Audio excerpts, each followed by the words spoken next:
heroes. Why are boys and why are men so drawn to heroes? Because I think deep down inside, each one of us, there's a desire to be a hero. If we are to be heroes of the day, the future saints that God is calling us to be, then we need to start with the man in the mirror. Now, I consider myself to be the man of many hats. Those hats, they're pretty, they're colorful, but I was once a man of much darker hats. I once wore the hat of a workaholic. I believe work was my master, and I served it well. The other dark hat that I wore was a binge drinker. I always felt like I was goal-oriented. So when I drank with the pure intention of getting drunk. Because when I drank, another person came out.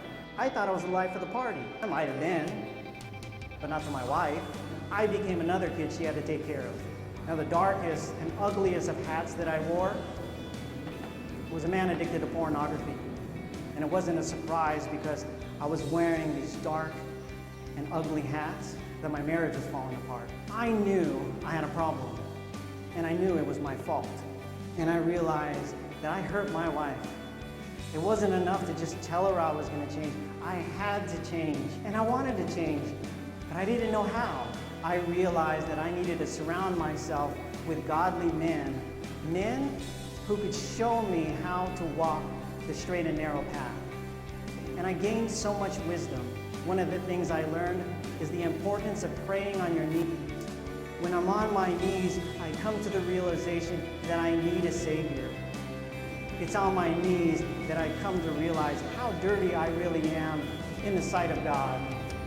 When you come to realize that the cross is meant for you to continue the journey, you'll embrace it a lot more than cursing it. We need to change our perspective of our cross, and we need to take off our mask to allow the light of Christ to reflect upon another.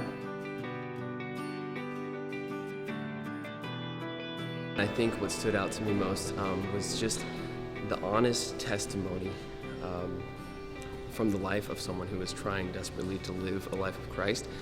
I think can speak to us a lot rather than just saying, like preaching dogma or preaching different, ideas. And so that I think spoke to me because I feel like I constantly get caught up in thinking about a lot of different things and trying to understand. But when I look at someone's life, I think it helps me a lot.